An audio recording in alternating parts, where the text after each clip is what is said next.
Om Namo Bhagavate Vasudevaya. Om Namo Bhagavate Vasudevaya. Om Namo Bhagavate Vasudevaya.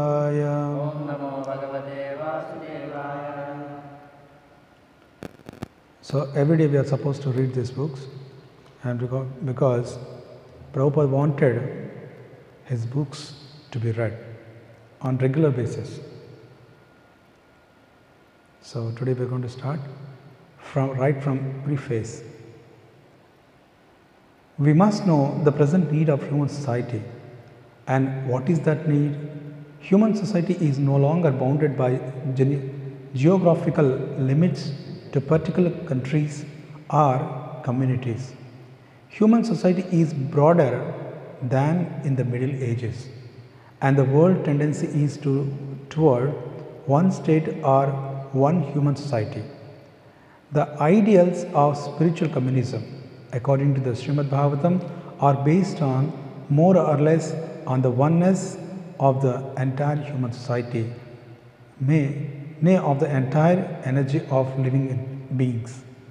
The need is felt by great thinkers to make this a successful ideology. Srimad Bhagavatam will fill this need in human society. It begins, therefore, within an aphorism of Vedanta philosophy, Janmadhyasya Yataha, to establish the ideal of a common cause. Human society at the present moment is not in the darkness of oblivion. It has made rapid progress in the fields of material comforts, education and economic development throughout the entire world.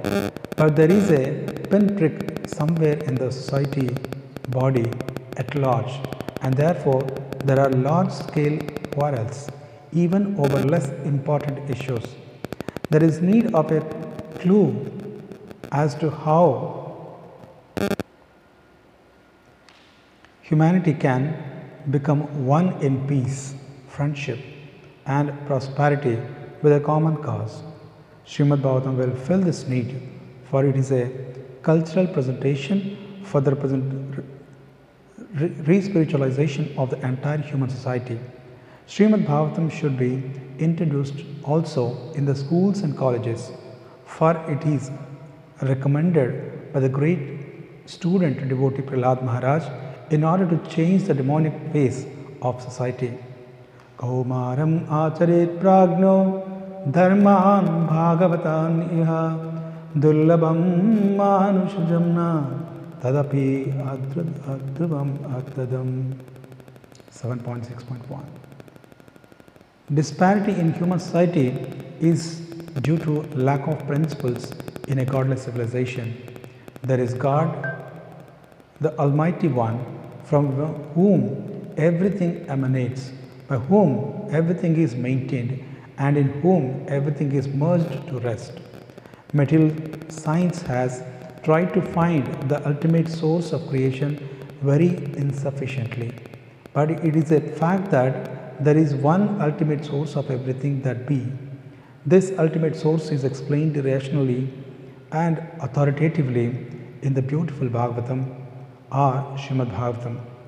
Srimad Bhagavatam is a transcendental science not only for knowing the ultimate source of everything, but also for knowing our relationship with Him and our duty toward perfection of the human society on the basis of this perfect knowledge.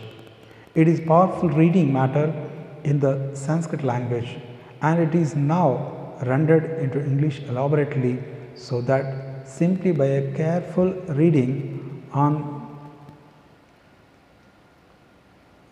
one will know God perfectly well, so much so that the reader will be sufficiently educated to defend himself from the onslaught of atheists. Over and above this, the reader will be able to convert others to accepting God as a concrete principle. Srimad Bhagavatam begins with the definition of the ultimate source. It is a bona fide commentary on the Vedanta Sutra by the same author, Srila Vasudeva, and gradually it develops into 9 cantos up to the highest state of God realization. The only qualification one needs to study this great book of transcendental knowledge is to proceed step by step, cautiously, and not jump forward haphazardly as with an ordinary book. It should be gone through chapter by chapter, one after another. The reading matter is so arranged with the original Sanskrit text, its English translation, synonyms, translation, and purports, so that one is sure to become a God realized soul at the end of finishing the first 9 cantos. The 10th canto is distinct from the first 9 cantos because it deals directly with the transcendental activities of the personality of Godhead, Sri Krishna. One will be unable to capture the effects of the 10th canto without going through the first 9 cantos. The book is complete in 12 cantos, each independent, but it is good for all to read them in small installments, one after another.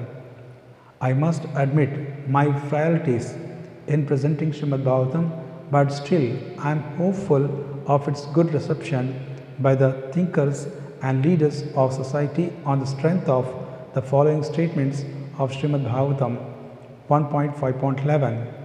Tadvaga visargo janataga viplavo yasmin pratishlokam abhaddava atiyapi namani ananta sayashonkitani yas Shrunvanti gayanti grunanti sadhava.